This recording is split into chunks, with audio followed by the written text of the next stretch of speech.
Sometimes the most loyal hearts carry the heaviest burdens, and sometimes a dog's love can outlast 20 years of silence. When you've lost everything that matters, you learn to recognize that same emptiness in another soul's eyes. Jake Morrison lived alone in the Wyoming mountains, far from the world that had taken too much from him. One evening, a bleeding German shepherd stumbled into his camp, and something in the animal's desperate gaze told him this wasn't just another lost creature.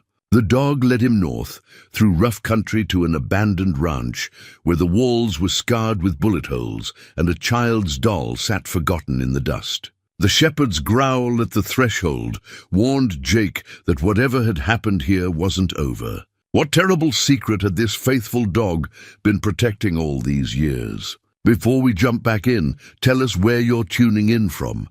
And if this story touches you, make sure you're subscribed, because tomorrow I've saved something extra special for you. Jake Morrison had been living in the high country for 7 years, and in all that time, he'd grown comfortable with the predictable rhythm of solitude. His cabin sat tucked into a grove of aspen trees at 8,000 feet, where the air carried the clean scent of pine, and the only sounds were wind through the branches and the occasional call of a hawk circling overhead. It was September now, and the aspens had begun their slow turn to gold, painting the mountainside in shades that reminded him why he'd chosen this place to heal. The morning routine never varied. Coffee before dawn, black and strong, while he watched the sun creep over the eastern peaks. Then he'd check his snares, tend to his small garden, and spend the afternoon hunting or fishing, depending on what his larder needed. Evening brought wood splitting,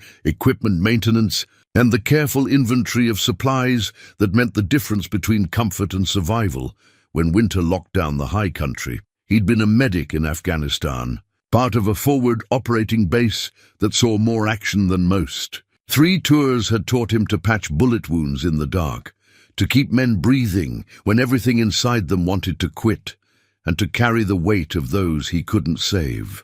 The mountains had called to him when he returned stateside, promising silence where there had been too much noise, space where there had been too little room to breathe. Jake's hands still moved with the precision of his medical training, whether he was cleaning a fish or splinting a bird's broken wing. The muscle memory ran deeper than conscious thought. Gentle pressure here, steady support there, always moving with deliberate care. It was a gift that had saved lives in the desert heat and continued to serve him in these quieter moments when injured animals found their way to his camp. The dog tags hung beneath his flannel shirt, worn smooth by years of worry and remembrance. Master Sergeant Jake Morrison, 75th Ranger Regiment medic. The metal was warm against his chest, a reminder of the man he'd been before the mountains claimed him. Some nights, when the wind howled through the peaks, he could still hear the helicopter rotors and feel the sand between his teeth. But most days, the silence held those memories at bay. That September evening started like any other.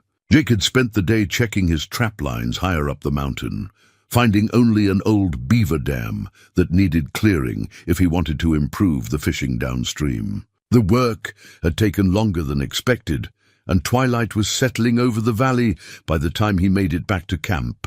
He'd built his fire in the stone ring he'd constructed his first year here, the flames casting dancing shadows against the cabin walls.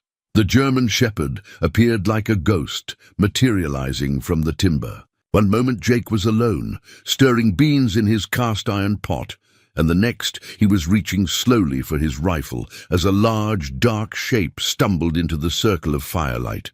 The dog's front left leg dragged useless, and blood matted the fur along its side. But it was the animal's eyes that stopped Jake cold, intelligent, desperate, and filled with a pain that went deeper than physical wounds. "Easy there." "Oh boy," Jake murmured, setting his rifle aside and rising slowly. The dog didn't run, though every instinct should have told it to flee from this strange human. Instead, it sank to its haunches and fixed Jake with a stare that seemed to hold 20 years of waiting. Jake approached with the careful movements he'd used in field hospitals, hands visible, voice steady and low. "Let's have a look at you."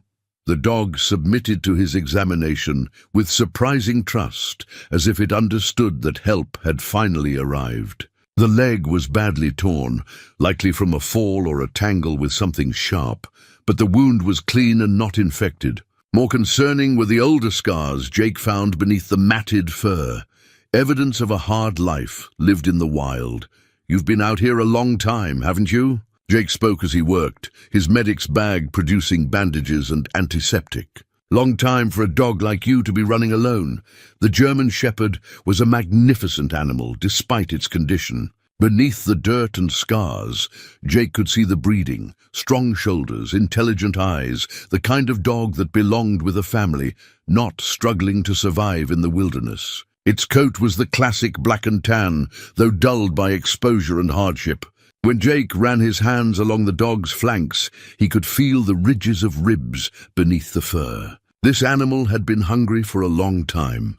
As Jake cleaned and bandaged the wound, the dog remained perfectly still, occasionally whimpering, but never snapping or pulling away. It watched Jake's every movement with an intensity that suggested it was memorizing his face, cataloging his scent, filing away every detail of this human who showed kindness instead of fear. "There," Jake said finally, securing the last of the bandages.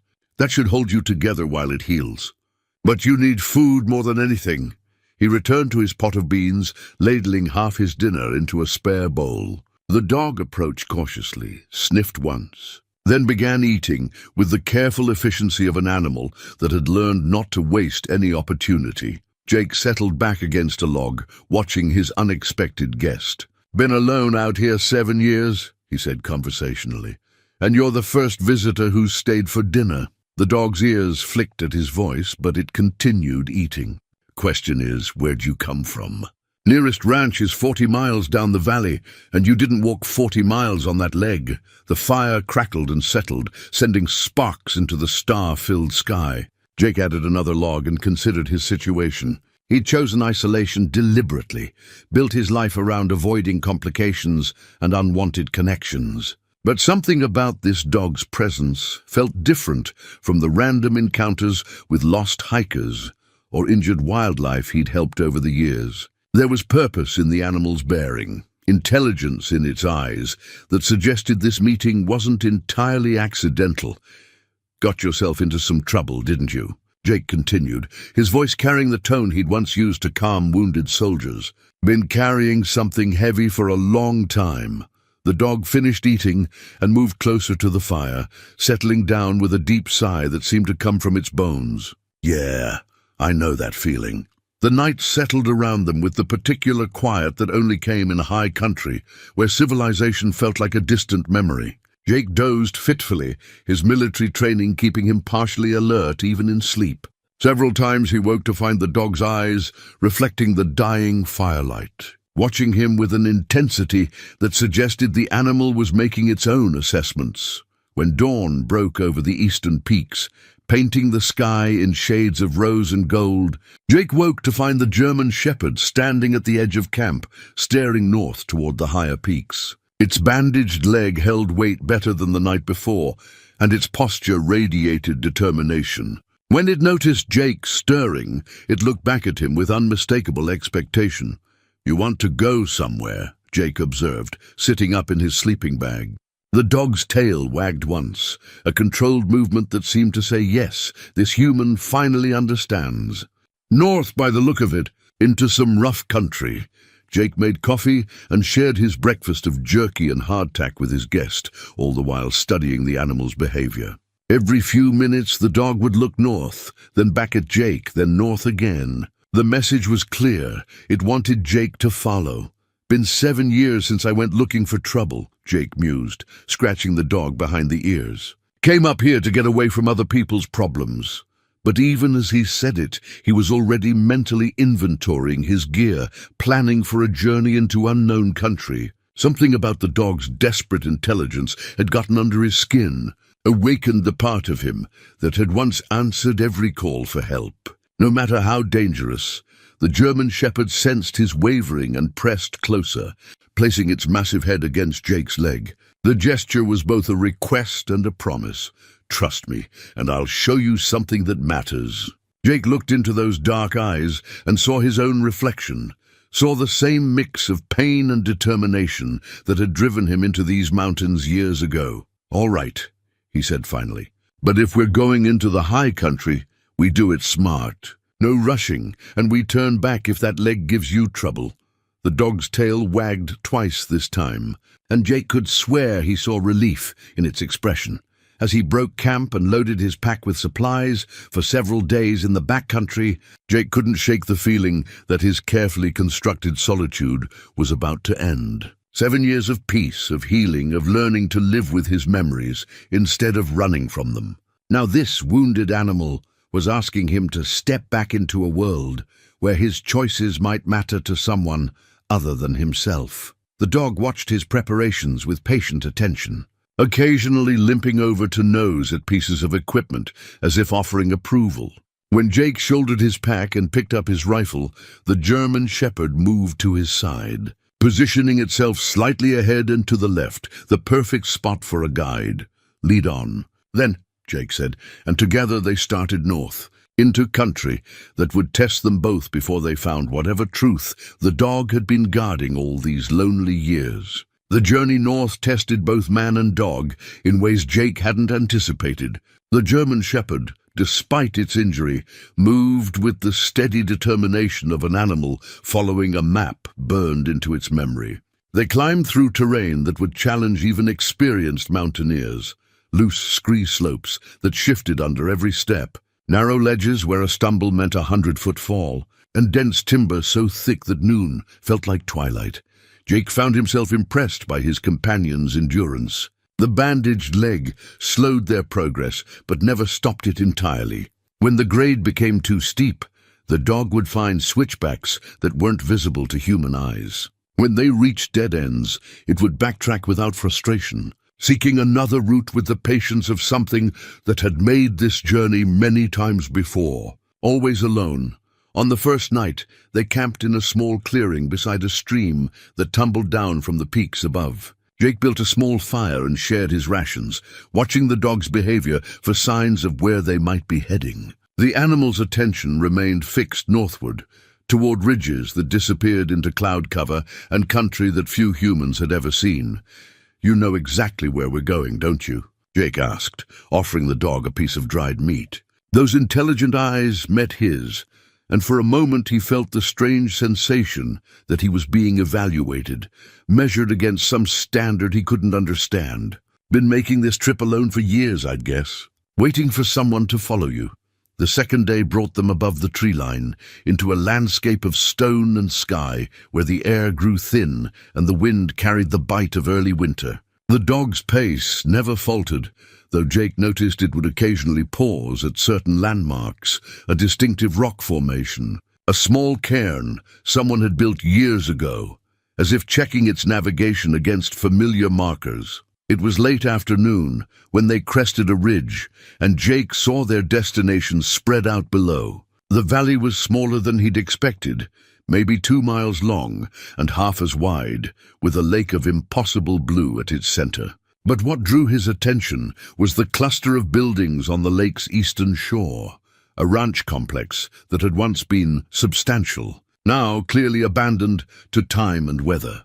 The German Shepherd's behavior changed the moment the ranch came into view. Its ears flattened against its skull, and a low whine escaped its throat.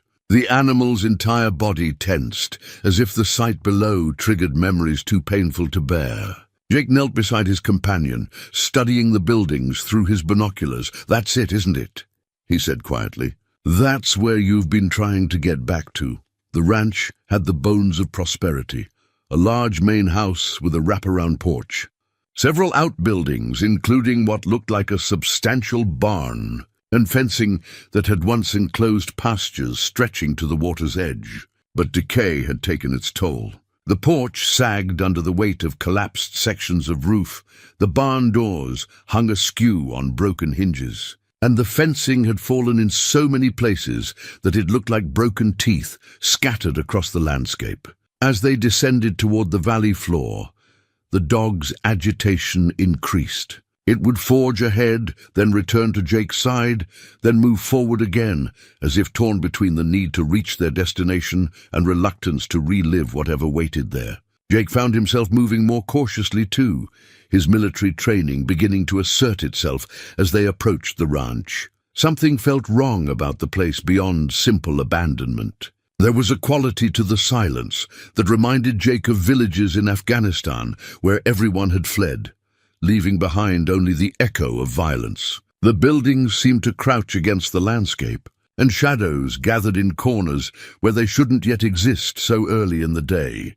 They reached the property line marked by a fallen gate, its wooden posts rotted through at the base. The German shepherd stopped completely here, hackles rising as it stared at the main house. Jake could feel the animal trembling against his leg, and he placed a reassuring hand on its head. "Easy, boy. We'll take this slow." The approach to the house revealed more troubling details. Windows were broken, some boarded up with weathered planks that suggested hasty repairs made long ago. The front door hung open, revealing darkness beyond the threshold. But it was the porch that made Jake's blood run cold. Dark stains on the wooden planks that weather hadn't been able to wash away, and gouges in the wood that looked disturbingly like bullet holes. The dog led him around the house to what had once been a kitchen garden. Here, scattered among the weeds and volunteer saplings, Jake found the first clear evidence of violence. Spent brass casings, green with age but unmistakable. Someone had fired multiple rounds here, and from the scatter pattern, it hadn't been target practice.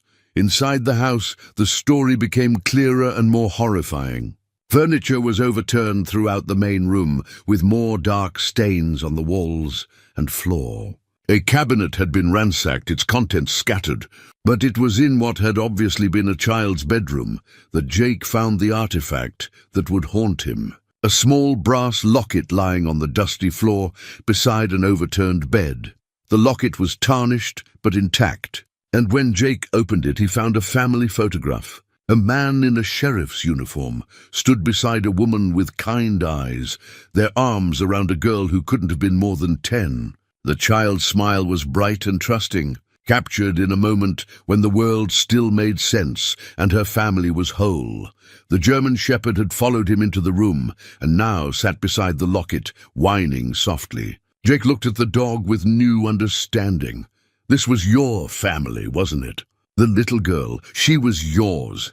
The animal's response was unmistakable. It moved to where the bed had once stood and lay down, placing its head on its paws in the posture of a dog that had waited beside that bed many times before. Jake felt something twist in his chest as he realized the depth of loyalty that had kept this animal returning to this place. Year after year, guarding memories that no one else was left to honor. But as Jake continued his examination of the house, he found evidence that troubled him even more than the signs of old violence. In the kitchen, beneath a layer of dust, were boot prints that couldn't be more than a few weeks old. Someone had been here recently, and they'd been methodical about it, opening cabinets, moving furniture, searching for something. Outside, behind the barn where the dog had initially led him, Jake found tire tracks pressed into what had once been a paddock. The tracks were fresh enough that morning dew still outlined their edges. Someone had been using this supposedly abandoned ranch, and recently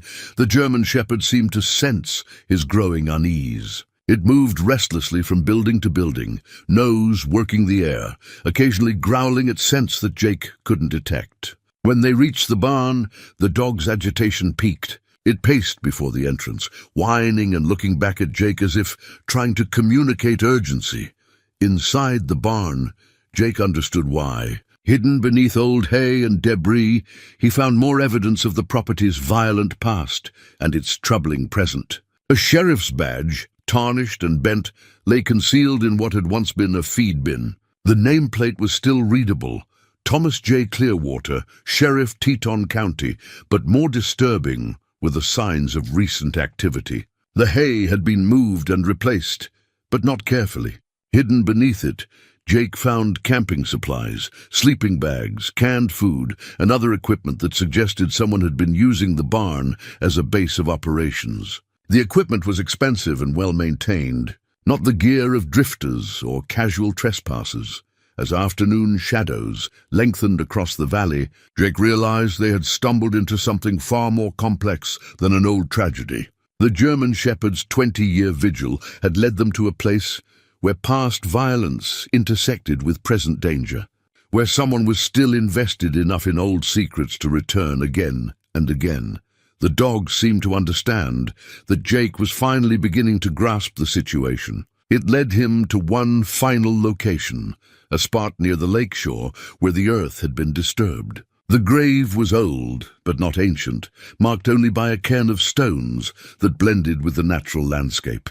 Someone was buried here, and Jake was beginning to suspect it might not be the only grave hidden in this beautiful, terrible valley.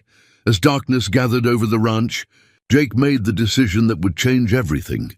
Instead of retreating to safety, instead of returning to his comfortable isolation in the mountains, he would stay. The German shepherd had waited 20 years for someone to find this place and understand what had happened here. Jake Morrison, former army medic and reluctant hermit, was going to make sure that wait hadn't been in vain.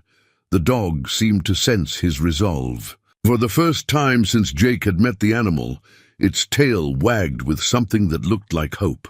Jake spent a restless night in the main house, his military training keeping him alert to every sound that drifted across the valley. The German shepherd positioned itself by the broken front door, ears constantly moving as it monitored the darkness beyond. Neither man nor dog found much sleep in a place where so much violence had occurred.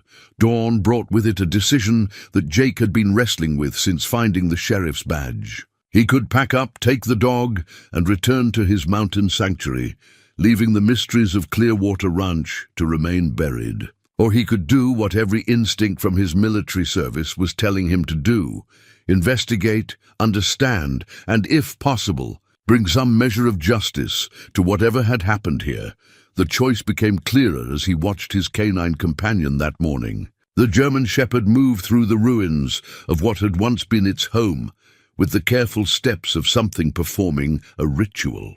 It visited each room, paused at specific locations, and occasionally whined softly, as if mourning losses that were still fresh despite the passage of 20 years. "You've been carrying this alone for too long," Jake said, kneeling beside the dog as it stood in what had been the little girl's bedroom. Time someone else knew the truth. His first step was to learn more about the official version of events. The nearest town was Millfield, 40 miles down the mountain by truck, assuming Jake could find the old logging road that connected to the valley. But before he risked leaving the ranch, he needed to understand what they were dealing with. The barn proved to be where Sheriff Clearwater had hidden more than just his badge. Working methodically through the old feed bins and equipment storage areas, Jake found what the dog had been trying to show him: a waterproof container wedged deep into the building's foundation. Inside was a treasure trove of information that Sheriff Thomas Clearwater had compiled in the weeks before his death. The hidden investigation file painted a picture of systematic cattle theft that went far beyond simple rustling. According to Clearwater's meticulous notes, someone was running an organized operation that involved altering brands, forging ownership documents, and moving stolen cattle through a network that reached across 3 states. The sheriff had identified patterns in missing livestock reports, traced false shipping manifests, and even obtained photographs of altered brands that served as evidence of the crimes. But what made Jake's blood run cold was the list of names in Clearwater's file. The investigation hadn't focused on small-time thieves or desperate ranchers.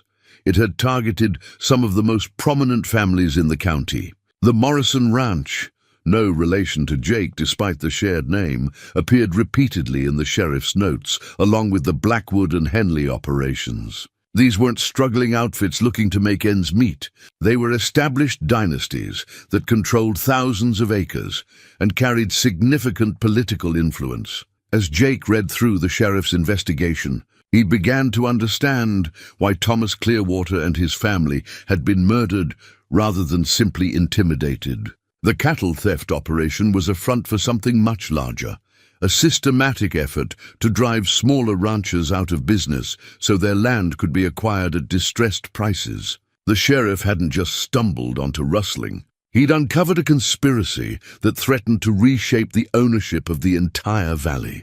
The German shepherd watched Jake read, occasionally moving to different parts of the barn as if guiding his attention to specific locations. At one such spot, beneath a loose floorboard that the dog nosed insistently, Jake found additional evidence that chilled him. Photographs showed cattle bearing the legitimate brands of small ranchers, alongside identical animals whose brands had been expertly altered to indicate ownership by the larger operations. Your sheriff was thorough, Jake murmured to the dog.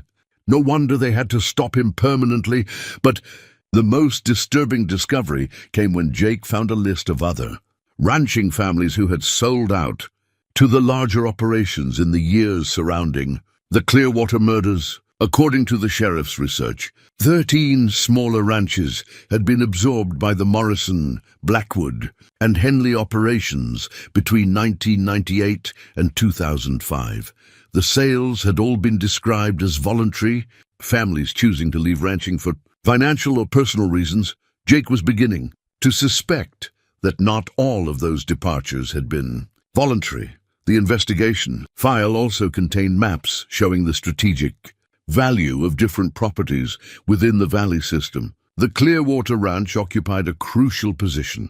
It controlled access to water rights that served the entire northern section of the valley, and its elimination would allow the larger operations to essentially monopolize grazing and water access for thousands of acres. As afternoon approached, Jake made the decision to risk a trip to Millfield. He needed to research the official records, find out what story had been told about the Clearwater family's disappearance, and understand what had happened to their property in the years since their deaths. The German shepherd clearly wanted to remain at the ranch, so Jake prepared to make the trip alone. But as he gathered his gear for the journey down the mountain, the dog's behavior changed dramatically. It began pacing frantically, moving between Jake and the barn, whining and occasionally barking, the first sounds Jake had heard it make beyond soft whimpers. The animal's agitation was so intense that Jake paused to reconsider his plans. "What is it, boy? You trying to tell me something?" The dog led him back to the barn, then to a specific stall that Jake had examined earlier but dismissed as empty. This time, guided by the animal's focused attention, Jake looked more carefully. Hidden beneath years of accumulated hay and debris, he found evidence that someone else had been conducting their own investigation of the sheriff's work. The camping equipment Jake had discovered wasn't random. It belonged to someone who had been systematically searching the barn, methodically going through every possible hiding place. They had found and examined the sheriff's badge, photographed documents, and taken detailed notes about the layout of the property. Most disturbing of all, they had been doing this work recently and regularly. Based on the wear patterns in their hidden camp, Jake realized with growing unease that he and the German shepherd weren't the only ones interested in the truth about what had happened at Clearwater Ranch. Someone else was already investigating. Someone with resources and patience who had been coming here regularly. The question was whether that someone was trying to expose the truth or cover it up more completely. As he examined the hidden campsite more carefully, Jake found something that answered that question in the most chilling way possible. Scattered among the camping supplies were surveillance photographs, recent images of the ranch taken from various angles, including shots of the grave site by the lake and detailed pictures of the interior of the house. Someone had been watching this place, documenting it, preparing for something, and based on the freshness of the tire tracks outside, they would likely be back soon.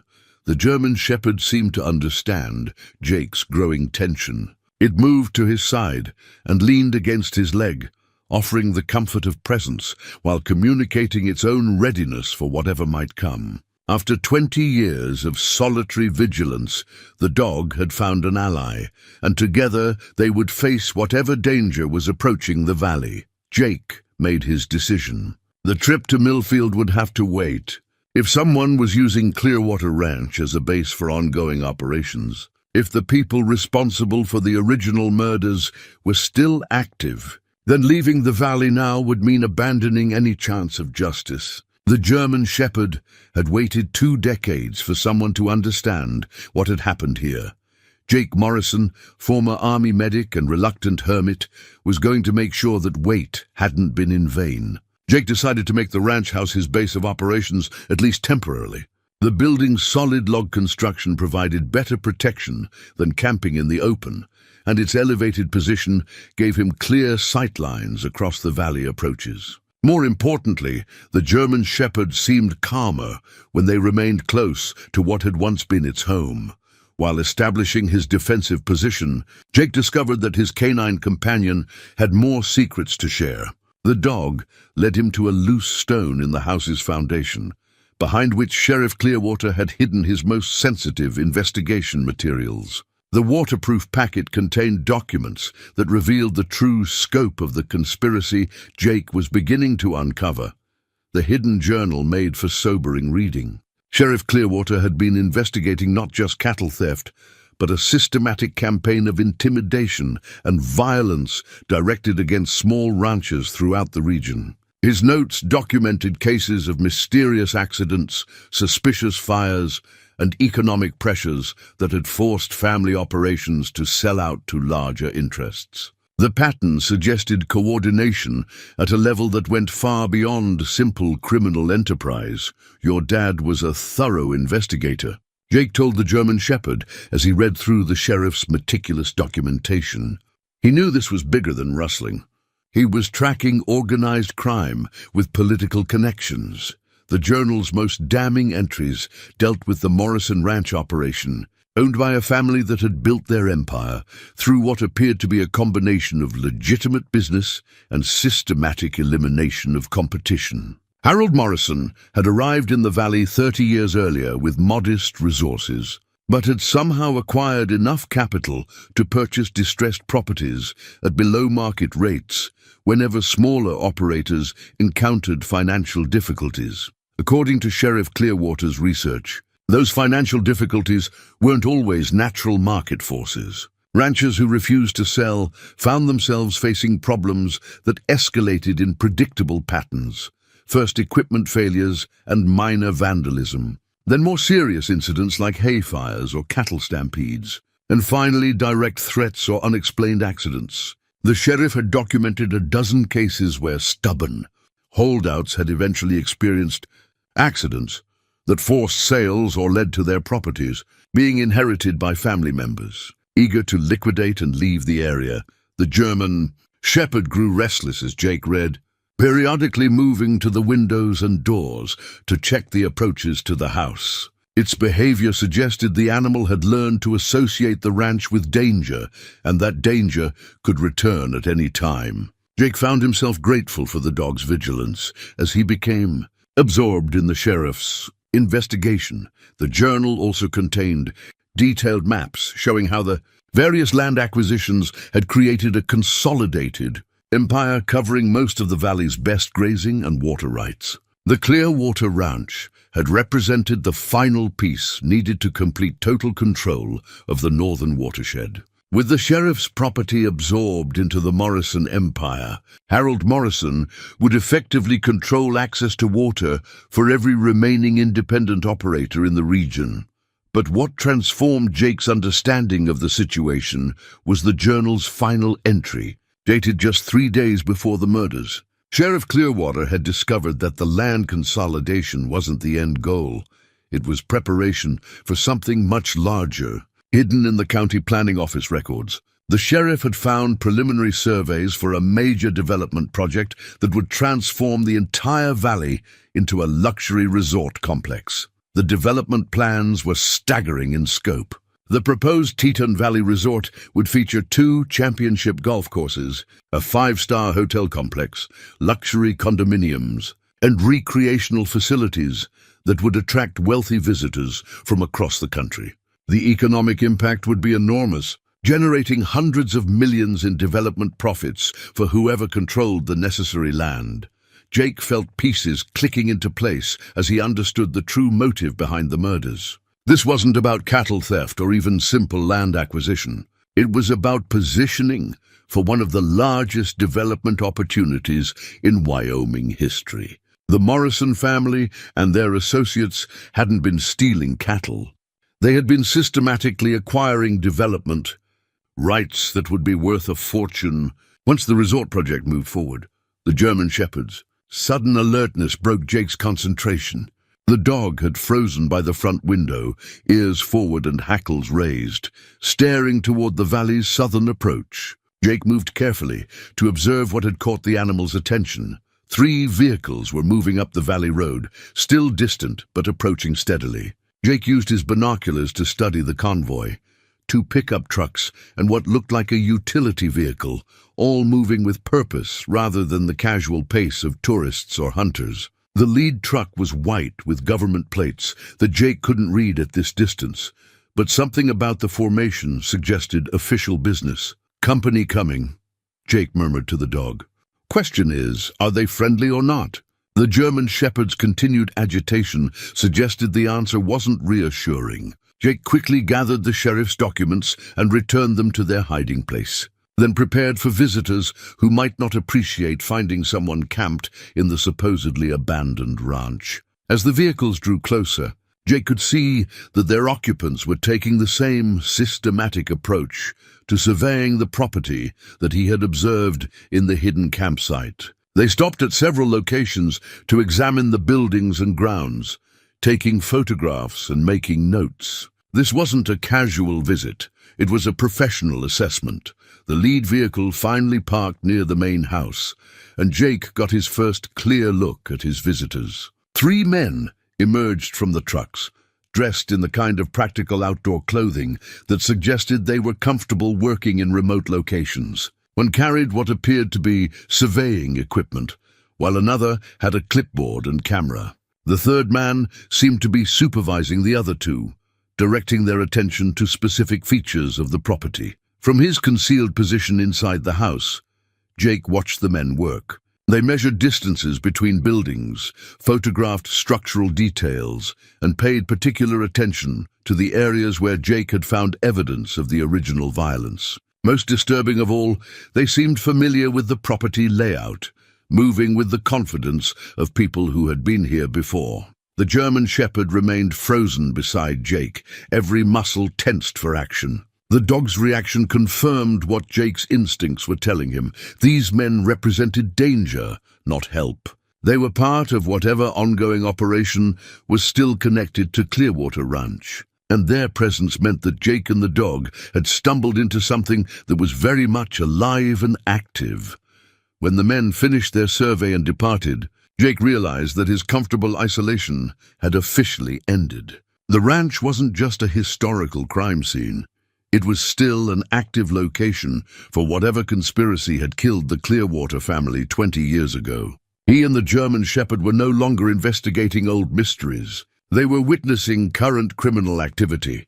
The dog seemed to understand that the situation had changed. It moved to Jake's side and placed its head against his leg, offering comfort while communicating readiness for whatever would come next. After 20 years of solitary vigilance, it had found an ally who was prepared to fight for justice.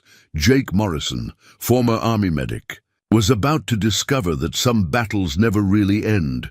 They just wait for the right soldiers to finish them. After the surveyors departed, Jake spent the remainder of the day conducting his own thorough exploration of the ranch, guided by the German Shepherd's intimate knowledge of every building and hiding place. It was in Sarah Clearwater's bedroom that they made the discovery that would haunt Jake for the rest of his life. The music box sat beneath a collapsed section of ceiling, protected from the worst of the weather by the debris that had fallen around it. When Jake carefully extracted it from the rubble, the German Shepherd's reaction was immediate and heartbreaking. The animal began to whine softly, a sound of pure grief that seemed to come from depths Jake hadn't known existed in any creature. The music box was a delicate thing, painted with faded roses and clearly treasured by the child who had owned it. When Jake wound the mechanism, it played Amazing Grace in notes that rang clear and sweet, despite 20 years of abandonment. The melody filled the ruined bedroom with ghostly beauty, and the German shepherd's whining transformed into something that could only be described as crying. She loved this song, didn't she? Jake asked softly, kneeling beside the grieving animal. Your little girl, as if summoned by the music, memories seemed to flood back through the dog. Jake watched in fascination as his companion began to demonstrate behaviors that clearly belonged to a different time and place. The German shepherd moved to where the bed had once stood and performed the ritual of turning in circles before lying down, the evening routine of a dog preparing to sleep beside its beloved child. Then, as the music box wound down and silence returned to the room, something extraordinary happened. The dog began to communicate its memories to Jake through a series of actions that were unmistakably deliberate. It moved to the window and stood on its hind legs, paws on the sill, recreating the posture of watching for someone's return. Then it moved to what had been the closet and sat in the alert position Jake had seen search and rescue dogs use, waiting for a command that would never come. You were her dog, Jake realized. Not the family's dog, hers specifically. She trained you, didn't she? The German shepherd's tail wagged once, a controlled movement that seemed to confirm Jake's understanding. As if encouraged by his recognition, the dog began to show Jake more memories. It led him to the kitchen, where it demonstrated the behavior of a dog begging for table scraps. Then to the front porch, where it lay down in the exact position where a family pet would wait for the school bus to bring its child home. But it was what the dog showed him next that broke Jake's heart and filled in the crucial details of what had happened that terrible night 20 years ago. Moving to the living room, the German shepherd recreated a scene of alarm and protection. It positioned itself between Jake and the front door, hackles raised, demonstrating the stance of a dog defending its family against intruders. Then the animal moved to a corner of the room and cowered, favoring the same leg that Jake had bandaged, showing him how it had been wounded while trying to protect the people it loved. The performance was so vivid that Jake could almost see the gunman bursting through the door, the family's terrified attempts to escape, and the loyal dog's desperate effort to defend them against impossible odds. You saw it all, Jake whispered. You were there when they came. You tried to save them. The German shepherd approached Jake and gently took his hand in its mouth, not biting, but holding it with the careful pressure of an animal delivering a message. When Jake looked into those intelligent eyes, he saw something that made his chest tighten with emotion. This wasn't just grief or loyalty, it was hope. For the first time in 20 years, someone understood what had happened, and more importantly, someone might be able to do something about it. Jake spent the evening reading more of Sheriff Clearwater's hidden files by lamplight, while the German shepherd maintained its vigil by the windows. The deeper he dug into the sheriff's investigation, the more complex and dangerous the conspiracy appeared. The land acquisition scheme wasn't just about resort development. It was about creating a criminal empire that could operate with virtual impunity, the sheriffs. Notes revealed that Harold Morrison had connections that reached far beyond local politics. He had relationships with state-level officials who could influence environmental permits, zoning decisions, and water rights allocations. He had financial backing from out-of-state investors who specialized in large-scale development projects with questionable environmental and social impacts. Most troubling of all, he had law enforcement contacts who could ensure that investigations into his methods were discouraged or misdirected. One entry in particular caught Jake's attention. Sheriff Clearwater had documented a meeting between Harold Morrison and a man identified only as the Denver Connection, someone who apparently provided both financial backing and political protection for Morrison's operations. The sheriff had managed to photograph this meeting from a distance, and his notes suggested that this individual was the real power behind the land consolidation scheme. As Jake studied the photograph, He began to understand why Sheriff Clearwater and his family had been murdered rather than simply intimidated. The sheriff hadn't just uncovered local corruption. He had stumbled onto a criminal network with connections that could destroy careers and lives at the state and possibly federal level. His investigation represented a threat that couldn't be managed through ordinary intimidation.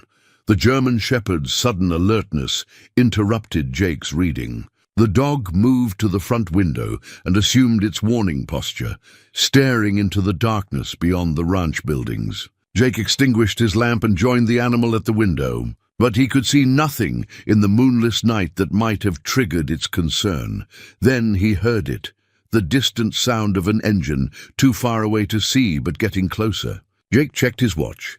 Nearly midnight, an unusual time for legitimate visitors to be approaching an abandoned ranch. The German shepherd's low growl confirmed his suspicions that whatever was coming wasn't friendly. Jake quickly gathered the sheriff's documents and returned them to their hiding place, then prepared for the possibility that he and the dog might need to leave the house quickly. The engine sound grew louder, and Jake could determine that it was a single vehicle moving slowly up the valley road without headlights. "Looks like someone doesn't want to advertise their visit," Jake murmured to his companion. "Question is, are they here for the same reason we are, or are they here because of us?" The German shepherd's continued agitation suggested the answer wasn't good news. After 20 years of protecting the secrets hidden at Clearwater Ranch, the dog had learned to recognize the sounds and behaviors of people who meant harm. Its warning was clear: danger was approaching, and the time for passive investigation was ending. Jake Morrison, former Army medic and reluctant hermit, was about to discover that some secrets are worth killing for, even 20 years after they were supposed to be buried forever. The vehicle that approached in the darkness turned out to be a false alarm, a lost hunter who had taken a wrong turn and was looking for directions back to the main road. But the incident served as a wake-up call for Jake, reminding him that his position at the ranch was fundamentally vulnerable. If the people responsible for the Clearwater murders were still active, it was only a matter of time before they returned to check on their interests. The next morning brought a discovery that changed everything Jake thought he understood about the situation. The German shepherd led him to a cave system hidden in the rocky outcropping behind the ranch house, accessible only through a narrow opening concealed by fallen boulders. Inside, Sheriff Clearwater had created a secondary cache of evidence that went far beyond his investigation into cattle theft and land acquisition. The cave contained maps, photographs and documents that revealed the true scope of what the sheriff had uncovered in the weeks before his death. The cattle rustling had been a relatively minor component of a criminal enterprise that included money laundering, political corruption, and systematic elimination of anyone who threatened the organization's interests. The land acquisition scheme was just one profit center in an operation that had tentacles reaching across the entire region. Most shocking of all was a surveyor's map that Jake found rolled in a waterproof tube, stamped with official seals and dated just months before the Clearwater murders. The map showed detailed plans for the Teton Valley Resort development, complete with elevation surveys, environmental impact assessments, and infrastructure layouts. But what made Jake's blood run cold was the notation in the corner: "Final phase contingent on Clearwater property acquisition. Eliminate all obstacles." Your father knew they were planning to kill him, Jake told the German shepherd as he studied the damning document. That's why he hid all this evidence. He was trying to make sure someone would eventually find the truth. The map revealed the breathtaking scope of the planned development. The resort would cover nearly 50,000 acres, transforming the entire valley into a playground for the wealthy while displacing every remaining family ranch in the region. The economic benefits would flow to a small group of investors, while the environmental and social costs would be borne by the local community. It was exactly the kind of project that required eliminating inconvenient obstacles, like honest sheriffs and their families. But the cave contained more recent evidence as well. suggesting that Sheriff Clearwater's investigation had been more thorough than Jake had initially realized. Hidden beneath the older documents, Jake found materials that appeared to have been added more recently: photographs, newspaper clippings, and handwritten notes that documented continuing criminal activity in the years following the Clearwater murders. The German Shepherd's behavior as Jake examined these materials was revealing. The dog showed no surprise at their existence, suggesting it had been aware of their location all along. More significantly, the animal's reactions indicated it had been returning to this cave regularly, possibly adding to the collection of evidence over the years. You've been continuing his work, Jake realized. All these years, you've been watching, gathering evidence, waiting for someone to find it. The most recent additions to the cave's contents painted a disturbing picture of ongoing criminal activity. Photographs showed the same men Jake had observed surveying the ranch, along with others he didn't recognize. Newspaper clippings documented the accidental deaths of 3 more ranchers who had refused to sell their properties to Morrison interests. Handwritten notes, in a careful script that could only belong to someone with law enforcement training, tracked patterns of corruption that extended into the current decade. Jake felt a chill as he realized what these materials implied. The German Shepherd hadn't just been guarding memories of old crimes. It had been actively investigating ongoing criminal activity for 20 years. The dog had somehow learned to document evidence, to track patterns, and to preserve information that could eventually be used to bring the criminals to justice. The implications were staggering. This animal possessed intelligence and dedication that went far beyond normal canine capabilities. It had maintained a 20-year investigation into its family's murder, systematically gathering evidence while avoiding detection by the very people it was investigating. The German Shepherd was, in every meaningful sense, carrying on Sheriff Clearwater's work.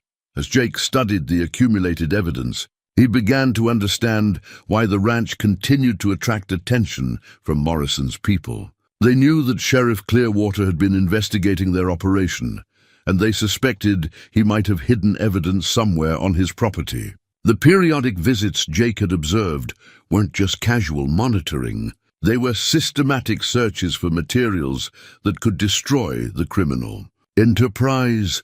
But what the criminals didn't know was that their searches had been observed and documented by a witness they thought was dead. The German Shepherd's evidence cache contained photographs of every person who had visited the ranch over the past several years, complete with license plate numbers and behavioral patterns that would be invaluable to any serious investigation. Jake realized he was looking at the most comprehensive documentation of organized criminal activity he had ever seen. The German Shepherd had created a case file that would make any FBI investigator weep with joy. But the question remained: how could Jake get this evidence to people who could act on it without alerting the criminals to its existence? The answer came to him as he studied the most recent additions to the cave. The German Shepherd had been preparing for this moment for years, systematically organizing the evidence in a way that would make sense to anyone who found it. The dog had been waiting for someone like Jake, someone with the skills and determination to take the investigation to its logical conclusion. As if sensing Jake's understanding, the German Shepherd moved to a specific spot in the cave and began digging at the rocky floor. After a few moments, it uncovered a small metal box that contained the most valuable evidence of all: recordings of conversations between Harold Morrison and his associates, captured by surveillance equipment that Sheriff Clearwater had installed shortly before his death. Jake listened to portions of the recordings with growing amazement. The conversations detailed plans for eliminating the Clearwater family, disposing of their bodies, and covering up the murders. They also revealed the broader scope of the criminal organization, including connections to politicians, law enforcement officials, and business leaders across the region. "This is it," Jake whispered to the German Shepherd. "This is everything we need to bring them down. Your sheriff father would be proud of what you've accomplished." The dog's tail wagged once. The controlled movement Jake had learned indicated satisfaction and agreement. After 20 years of patient work, the German Shepherd had finally found the partner it needed to complete its mission. Jake Morrison, former army medic and reluctant hermit, was about to become the instrument of justice that the Clearwater family had been waiting for since that terrible night 2 decades ago. Jake was cataloguing the audio recordings when the German Shepherd's sudden bark of alarm shattered the cave's silence. The dog had frozen at the cave entrance, every muscle tensed, staring toward the ranch buildings with an intensity that made Jake's combat instincts surge to full alert. Through the narrow opening, he could see 3 vehicles approaching the ranch, the same convoy that had surveyed the property days earlier. But this time, they moved with the purposeful urgency of people who knew exactly what they were looking for. "They're back," Jake whispered, quickly securing the evidence containers. "And they're not here for another casual survey." But as Jake prepared to observe the visitors from concealment, the German Shepherd did something that shocked him. Instead of maintaining its defensive posture, the dog suddenly relaxed, its tail beginning to wag. For a moment, Jake thought the animal might be confused, but then he saw something that made his blood run cold. One of the men emerging from the vehicles was calling out a name. "Rex!" "Here, boy." "Rex, where are you?"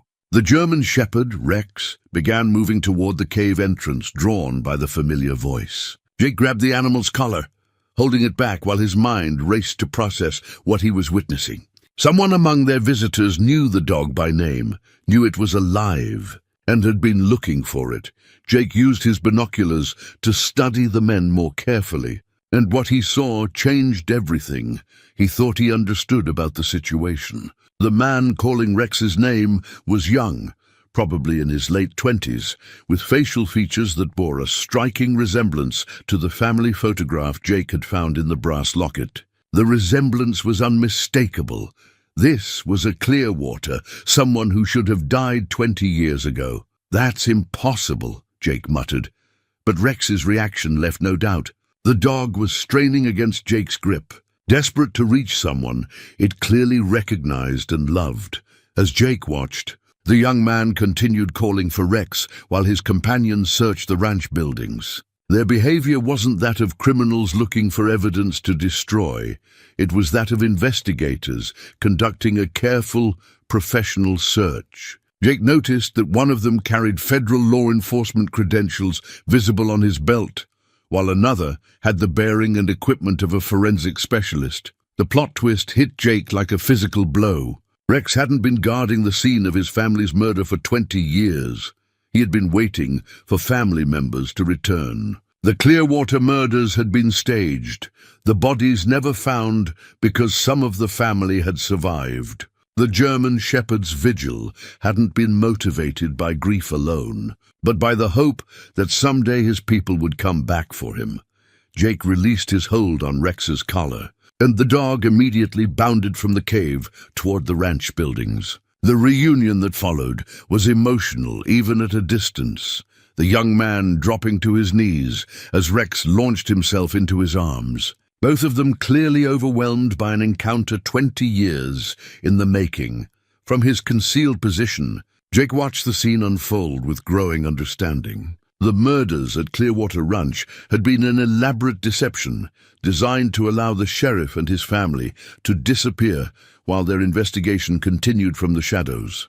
Sheriff Tom Clearwater hadn't been killed. He had been forced to fake his death and assume a new identity to protect his family and continue building a case against Morrison's criminal organization. The implications were staggering. For 20 years, while Morrison and his associates believed they had eliminated the threat posed by Sheriff Clearwater's investigation, the sheriff had actually been working with federal law enforcement to build an ironclad case against them. The evidence Rex had been guarding wasn't just historical documentation. It was an active part of an ongoing federal investigation that was finally reaching its culmination. Jake remained hidden while the reunion continued, but his military training kept him alert to the broader situation. If the surviving Clearwaters were here, if federal agents were involved, then something significant was about to happen. The timing suggested that 20 years of patient investigation were about to pay off in arrests and prosecutions that would dismantle Morrison's entire criminal empire. But Jake's analysis of the tactical situation revealed a problem. The federal team's vehicles were positioned in a way that left them vulnerable to observation and potential attack from the high ground around the valley. If Morrison's people were monitoring the ranch, and Jake's experience suggested they were, then the law enforcement operation was walking into a trap. His concerns proved justified when he spotted movement on the ridge overlooking the ranch. Through his binoculars, Jake could see armed men taking positions that would allow them to control the valley's only exit route. The federal team below was focused on their emotional reunion and evidence gathering, unaware that they were being surrounded by the very criminals they were trying to apprehend. Jake faced a crucial decision. He could remain hidden and hope that the federal agents would recognize their danger in time to respond effectively. Or he could reveal his presence and warn them that they were walking into an ambush, thereby exposing himself to criminal retaliation and legal complications. His military training told him that the tactical situation was rapidly deteriorating, and that decisive action would be required to prevent a massacre. The decision became easier when Jake realized something that chilled him. Hidden among the evidence Rex had been guarding was a modern cell phone, not 20 years old, but recent enough to have GPS tracking and digital communication capabilities. Jake examined the device more carefully and discovered that it belonged to someone named Maria Santos. According to the contact information stored in its memory, a quick review of the phone's recent activity revealed the horrifying truth. Maria Santos had been a federal investigator who had gotten too close to the Morrison organization's current operations. Her communications with the Clearwater team had been intercepted, her location tracked, and according to the final entries in the phone's log, she had been killed just weeks ago. The phone's presence in Rex's evidence cache meant that the dog had witnessed her murder and added her phone to his collection of evidence. Jake realized that the Morrison organization wasn't just aware of the federal investigation. They were actively hunting and killing federal agents to protect their operations. The reunion taking place at the ranch wasn't a culmination of 20 years of patient justice. It was a trap designed to eliminate the remaining threats to Morrison's criminal empire. Rex seemed to sense the change in the tactical situation. The dog's initial joy at being reunited with his surviving family gave way to the alert tension Jake had learned to recognize as a warning of immediate danger. Rex moved between his family members and the high ground where Jake had spotted the armed men, communicating the same protective instincts that had tried to save his family 20 years earlier. Jake made his decision. 20 years of patient investigation, 20 years of Rex's faithful vigil, and the lives of federal agents and the surviving Clearwater family members were all at stake. Jake Morrison, former Army medic and reluctant hermit, was about to step back into the world of combat, not because he sought it, but because justice and innocent lives depended on his willingness to fight. The German shepherd looked back toward the cave, where Jake remained hidden, and their eyes met across the distance. In that moment, Jake understood that Rex had been waiting not just for his family to return, but for someone with the skills to protect them when the final confrontation came. The dog had found his family, but he still needed his soldier. Jake began moving toward the ranch buildings, his rifle ready and his combat training fully engaged. The stage was set for a battle 20 years in the making, where the outcome would determine whether justice would finally be served or whether the Morrison organization's reign of terror would claim its most important victims yet.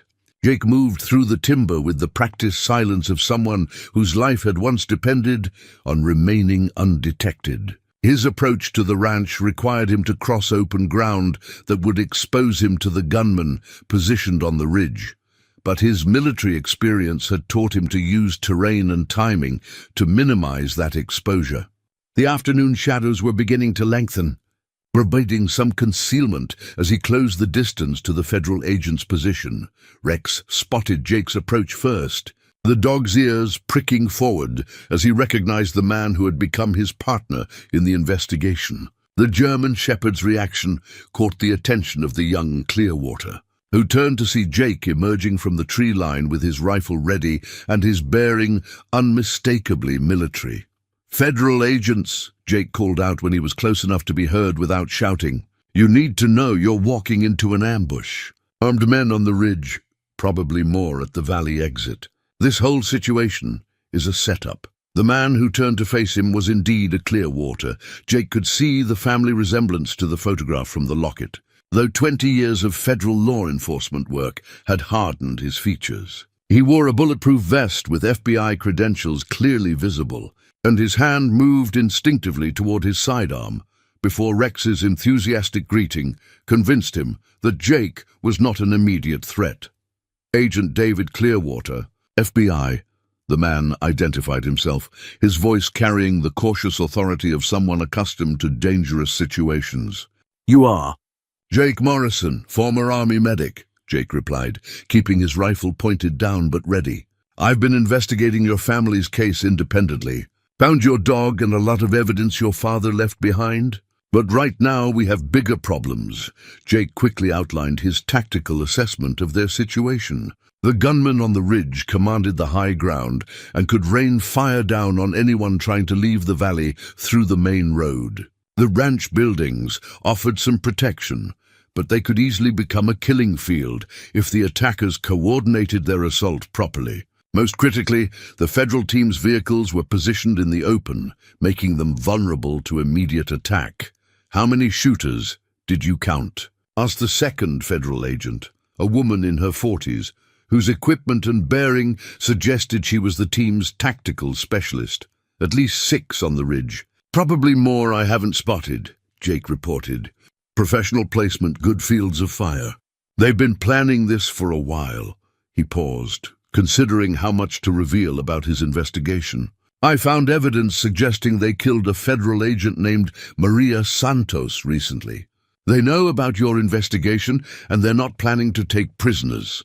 Agent Clearwater's expression darkened at the mention of Maria Santos. "Agent Santos was my partner. She disappeared 3 weeks ago while investigating Morrison's current operations." He studied Jake with increased intensity. "You said you found evidence. What kind of evidence?" Jake made a quick decision to trust the federal agents with the full scope of what he and Rex had discovered. "Your father wasn't just investigating cattle theft 20 years ago. He uncovered a criminal organization with connections reaching to the state and federal level. Rex here has been continuing that investigation, gathering evidence for 20 years. We've got recordings, photographs, documents, everything you need to prosecute the entire network." "Rex?" Agent Clearwater looked down at the German shepherd with new understanding. "You mean your dog has been running the most successful undercover operation in law enforcement history," Jake confirmed. "He's documented every criminal who's visited this ranch, collected evidence of ongoing murders, and preserved your father's original investigation materials. The question is whether we're going to live long enough to use any of it." The third member of the federal team, who had been scanning the ridge with binoculars, confirmed Jake's tactical assessment. "Multiple shooters, well positioned. They're waiting for something, probably a signal to begin coordinated fire." Agent Clearwater pulled out a radio and began calling for backup, but Jake's expression warned him that help wouldn't arrive in time. "How long for reinforcements?" Jake asked.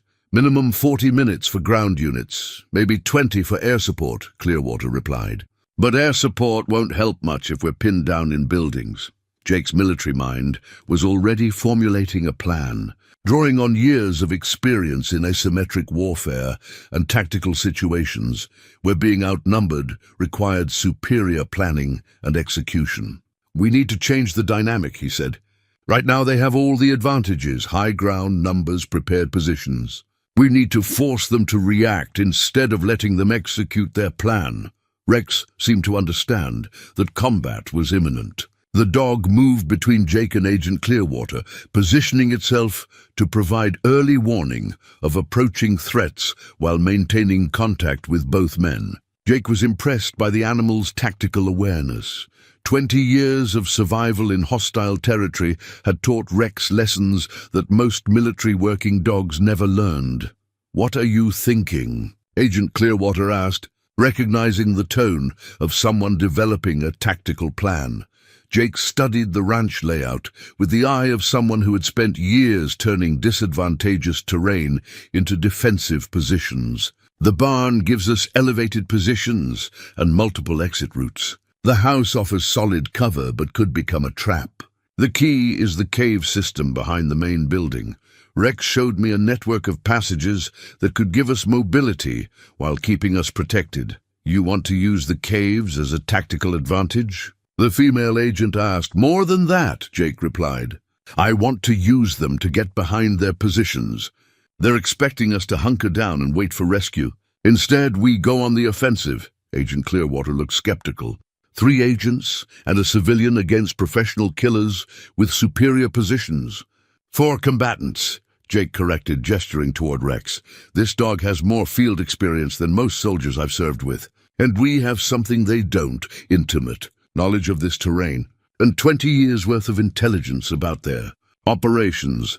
Jake retrieved Sheriff Clearwater's service revolver from its hiding place in the barn, checking the action and confirming that the weapon was still functional despite decades of storage. The weight of the gun felt familiar in his hands, awakening muscle memory from years of military training. More importantly, it felt like a connection to the man whose investigation had started this entire chain of events. "Your father hid this here 20 years ago," Jake told Agent Clearwater, offering him the revolver. "Seems fitting that his son should be the one to finish what he started." The symbolism wasn't lost on any of them. Sheriff Tom Clearwater's service weapon, preserved by his loyal dog for 2 decades, was about to be used in the final confrontation with the criminals who had destroyed his life and threatened his family. Rex seemed to understand the significance as well. Moving to Agent Clearwater's side as if offering his approval of the plan, Jake spent the next several minutes explaining the cave system's layout and the various positions from which they could launch their counterattack. The federal agents were experienced in tactical operations, but Jake's combat experience in Afghanistan provided insights into fighting from positions of disadvantage that proved invaluable. "The key is coordination," Jake emphasized. "They're expecting us to act like law enforcement, by the book defensive, waiting for backup. Instead, we're going to act like soldiers, fast, aggressive, and unpredictable." Rex's sudden alertness interrupted their planning. The dog had frozen in the classic warning posture, staring toward the ridge where Jake had spotted the gunman. Through his binoculars, Jake could see movement among the positions. The attackers were beginning to close in for what they clearly expected to be a one-sided massacre. "Movement on the ridge," Jake reported. "They're getting ready to initiate contact. We need to move now if we're going to get into position." Agent Clearwater made the final decision. "We do this your way, Morrison. But if we survive, you're going to have to explain to a federal prosecutor how a hermit and a dog managed to conduct a 20-year investigation that none of us knew about." Jake checked his rifle one final time and looked at Rex, who was watching him with the intense focus of an animal ready for battle. "One problem at a time, Agent. First we stay alive. Then we make sure justice gets served." The German shepherd's low growl indicated that their time for preparation was ending. After 20 years of waiting, the final confrontation was about to begin. Rex had found his family, Jake had found his purpose, and together they were going to finish the mission that Sheriff Tom Clearwater had started in this very place 2 decades ago.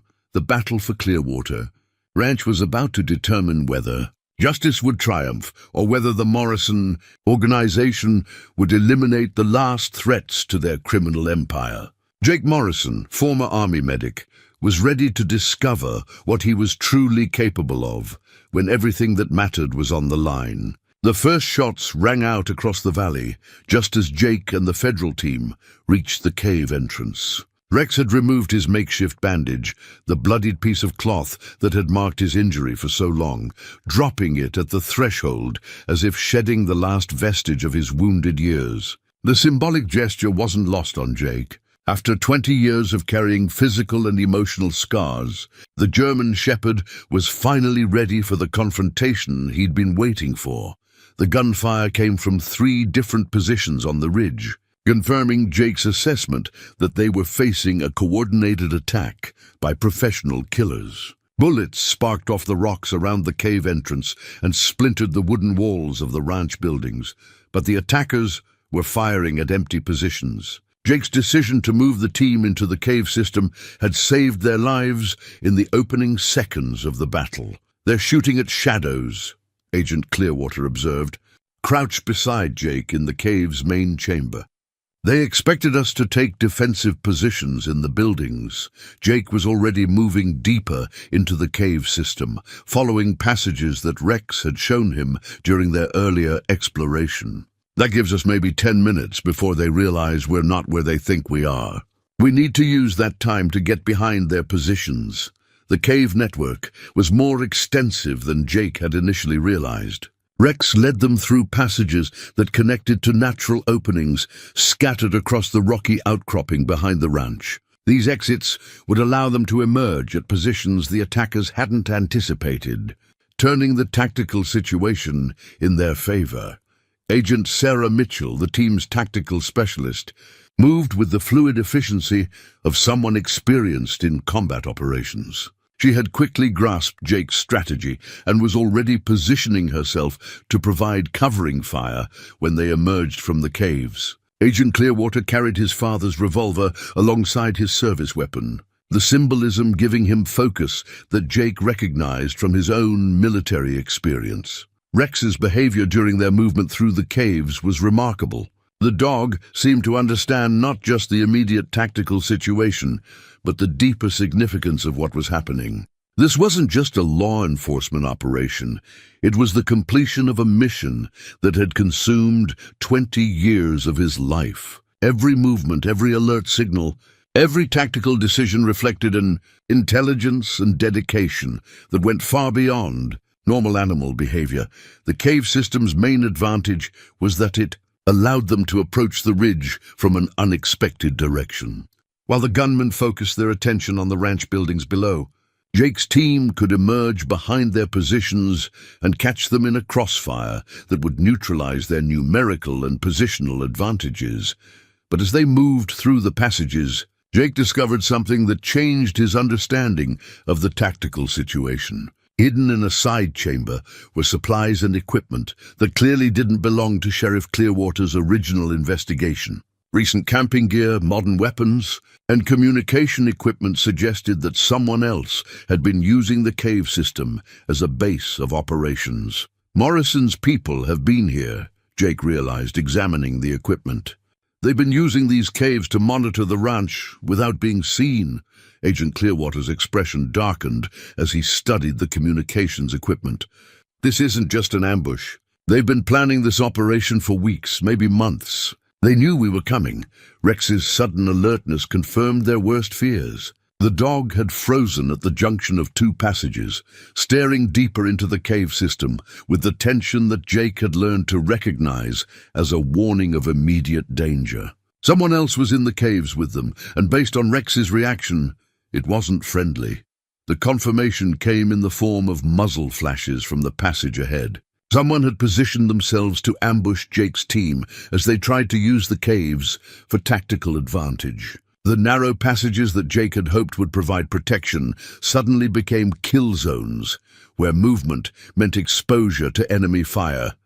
Jake's military training kicked in automatically. He positioned Agent Mitchell to provide covering fire, while he and Agent Clearwater moved to flank the shooters in the caves. Rex seemed to understand the tactical evolution and took position to warn of additional threats from other passages. The gunfight that followed was unlike anything Jake had experienced in Afghanistan. The confined space of the caves meant that every shot was amplified to deafening levels, and muzzle flashes created strobing patterns of light and shadow that made target identification nearly impossible. But Jake's combat experience gave him advantages that the criminal gunman lacked. He understood how to use the acoustic properties of enclosed spaces, how to move efficiently in limited visibility, and how to coordinate with partners in high-stress situations. Agent Clearwater proved that federal training could translate effectively to combat situations. His marksmanship was excellent, and his tactical awareness allowed him to anticipate enemy movements in ways that complemented Jake's more aggressive approach. The combination of military and law enforcement expertise created a synergy that began to turn the battle in their favor. Rex's contribution went beyond early warning. The dog seemed to understand the tactical flow of the engagement and positioned himself to cut off escape routes while staying clear of friendly fire. When one of the gunmen tried to retreat deeper into the cave system, Rex was waiting, his attacks swift and decisive enough to eliminate the threat without requiring backup from the human combatants. The first phase of the battle ended with the cave system secured and 3 enemy gunmen neutralized. But Jake's tactical assessment of their situation remained grim. The main force was still positioned on the ridge, and now they knew that their ambush had failed. The real test was about to begin. The sound of helicopters approaching the valley changed everything about the tactical situation. Jake's first thought was that federal reinforcements had arrived ahead of schedule, but Rex's reaction warned him that the aircraft weren't bringing help. The German shepherd's hackles rose as he stared toward the sound, communicating the same wariness he'd shown toward every other aspect of the criminal organization's operations. Agent Clearwater confirmed Jake's suspicions after checking his radio. "Those aren't ours. No federal aircraft scheduled for this area today." Through the cave entrance, Jake could see 2 helicopters moving up the valley, civilian aircraft that had been modified with external equipment suggesting military or law enforcement capabilities. But the timing of their arrival, coordinated with the ground assault, indicated they were part of Morrison's operation rather than legitimate law enforcement. "They're bringing reinforcements," Jake realized, his combat experience allowing him to assess the tactical implications quickly. "And they're going to use air assets to flush us out of positions we can't reach from the ground." The helicopter's approach forced Jake to completely reconsider their strategy. The cave system that had provided them with tactical advantage was now a potential trap. If Morrison's people could use aircraft to monitor and attack the cave entrances, Jake's team would be pinned underground with limited options for escape or counterattack. But as Jake watched the aircraft maneuver over the ranch, he noticed something that gave him hope. One of the helicopters carried external equipment that looked suspiciously like federal law enforcement gear, the kind of specialized surveillance and communication systems that would be far too expensive for a criminal organization to acquire legally. Agent Mitchell had reached the same conclusion. "Those aircraft are stolen federal assets," she reported after studying them through binoculars. "The lead helicopter is from our Denver field office. It disappeared from a secure hangar 3 weeks ago." Jake felt pieces clicking into place. The criminal organization wasn't just fighting federal investigators, they were using stolen federal equipment and possibly compromised federal personnel to conduct their operations. The scope of corruption went deeper than anyone had imagined, reaching into the very agencies responsible for investigating and prosecuting organized crime. The revelation explained how Morrison's people had stayed ahead of federal investigations for so many years. They had inside access to law enforcement intelligence, equipment, and operational planning. Agent Santos's murder hadn't been just about eliminating a troublesome investigator.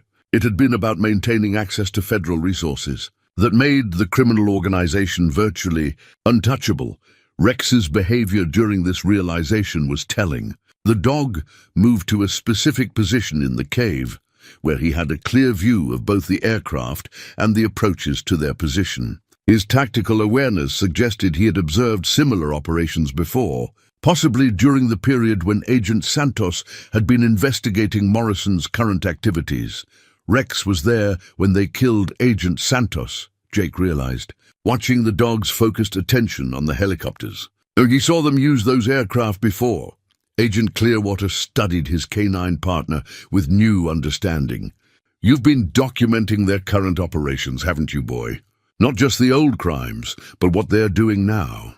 The helicopters began deploying personnel at strategic positions around the valley, confirming that Jake's team was facing a much larger force than initially estimated. But the aircraft deployment also revealed something crucial: the federal badge visible on one of the men rappelling.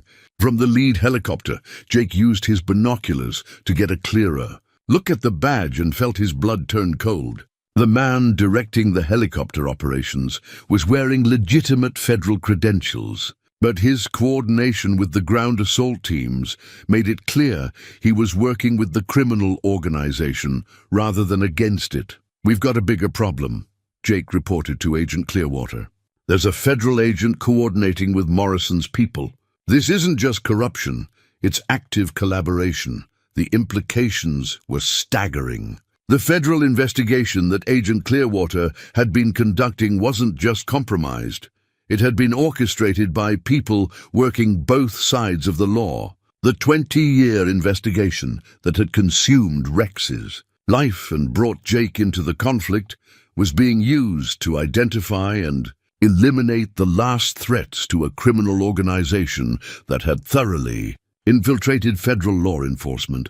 But Jake's military experience had taught him that desperate situations often created unexpected opportunities. The criminals' confidence in their superior numbers and federal backing might make them careless about tactical fundamentals. And Jake had an advantage they couldn't anticipate. Rex's 20 years of surveillance had given him intelligence about their operations that even the corrupted federal agents didn't possess. The German Shepherd seemed to sense that the final phase of the battle was beginning.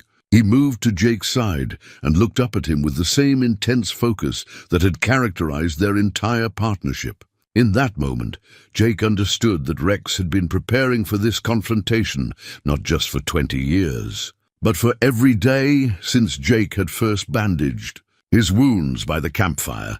Agent Clearwater checked his father's service weapon one final time and looked at Jake with the determination of someone who understood that the next few minutes would determine whether 20 years of investigation and sacrifice would result in justice or tragedy. The battle for Clearwater Ranch was entering its final phase, where the outcome would determine whether the truth would finally emerge or be buried forever, along with everyone who had fought to expose it. 6 months after the battle at Clearwater Ranch, Jake Morrison stood in a federal courtroom in Denver, his hand on a Bible as he prepared to give testimony that would complete the longest undercover investigation in law enforcement history. Beside him, wearing a new leather collar engraved with the word hero, Rex waited patiently for his turn to be recognized as the star witness in the most comprehensive, organized crime prosecution the region had ever seen. The trial had been front-page news for weeks, as the full scope of the Morrison organization's criminal enterprise was revealed to the public. Harold Morrison, 3 corrupt federal agents and 17 associates faced charges ranging from murder and conspiracy to theft of federal property and obstruction of justice. The evidence that Rex had gathered over 20 years, combined with the recordings and documents Sheriff Clearwater had hidden before faking his death, provided prosecutors with an ironclad case that defense attorneys couldn't challenge.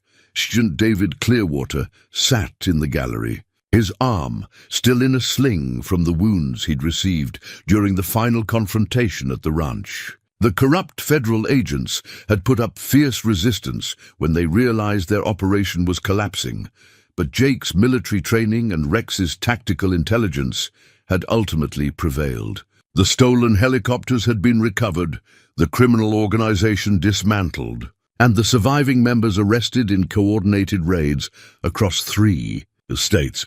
The most satisfying moment of Jake's testimony came when he described how Rex had maintained his surveillance operation for 20 years, systematically documenting criminal activity while waiting for the right moment to see justice served. The courtroom fell silent as Jake explained the German Shepherd's dedication, intelligence, and unwavering loyalty to a mission that had consumed most of the dog's life.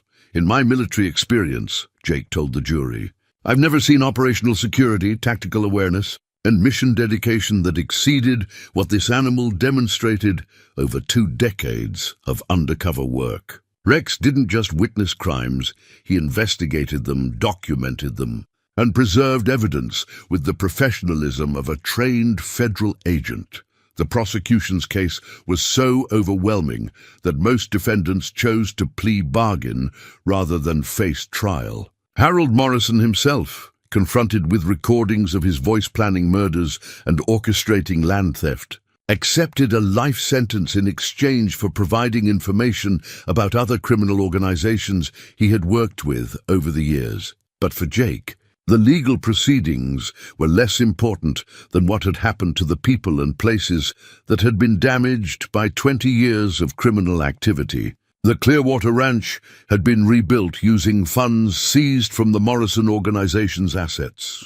Sheriff Tom Clearwater, emerging from 2 decades of witness protection, had returned to oversee the construction of a memorial garden where his family's supposed graves had once been marked. Rex had faced a difficult choice when the investigation concluded. The Clearwater family wanted him to return to domestic life, to spend his remaining years as a beloved pet rather than a working investigator. But Jake had offered an alternative that recognized the dog's exceptional abilities and need for purpose. The solution came in the form of a partnership with the local search and rescue organization. Rex's tracking skills, intelligence, and tactical awareness made him invaluable for finding lost hikers, avalanche victims, and missing persons in the Colorado mountain country.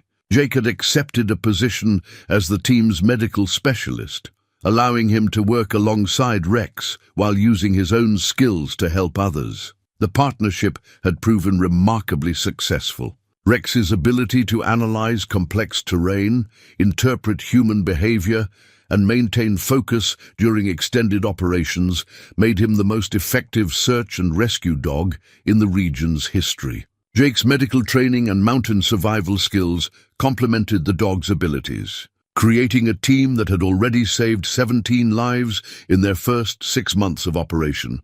More importantly for Jake, the work had given him something he hadn't realized he needed: a sense of purpose that connected him to other people without overwhelming him with the social demands he still found difficult. The mountains remained his home, but now his isolation served a larger mission rather than simple self-protection. On this particular afternoon, after completing his testimony, Jake drove back to the valley where his partnership with Rex had begun. The Clearwater Ranch was bustling with activity as contractors put finishing touches on the memorial center that would preserve the story of Sheriff Clearwater's investigation and Rex's remarkable vigil. Jake parked near the lake where he had first seen signs of the violence that had shaped so many lives. Rex jumped from the truck and immediately began his familiar patrol of the property, checking the locations where he had once hidden evidence and guarded secrets. But the dog's behavior had changed over the past months. The constant vigilance had been replaced by something that looked remarkably like contentment. Sarah's music box sat in a place of honor in the memorial center, its delicate melody playing Amazing Grace for visitors who wanted to understand the human cost of organized crime. The music no longer made Rex whine with grief. Instead, he seemed to find comfort in the sound, as if it connected him to memories of happiness rather than loss. As afternoon shadows lengthened across the valley, Jake found himself sitting on the rebuilt porch of the ranch house. Rex stretched out beside him in the peaceful posture of a dog whose long mission had finally been completed. The German Shepherd's new collar caught the sunlight. The word hero, clearly visible to anyone who might wonder about the remarkable animal's story. Jake scratched Rex behind the ears and looked out over the valley that had tested them both so thoroughly. Tomorrow, They would return to the search and rescue work that had become their new calling, using skills learned in combat and investigation to save lives rather than fight battles. It was a better ending than either of them had expected when a wounded dog had stumbled into a hermit's campfire on a September evening that felt like a lifetime ago. Rex's tail tapped against the porch boards once. The controlled movement Jake had learned indicated satisfaction and agreement. After 20 years of carrying the weight of justice on his shoulders, the German shepherd had finally found peace. And so had the reluctant hermit who had chosen to help him see that mission through to its completion.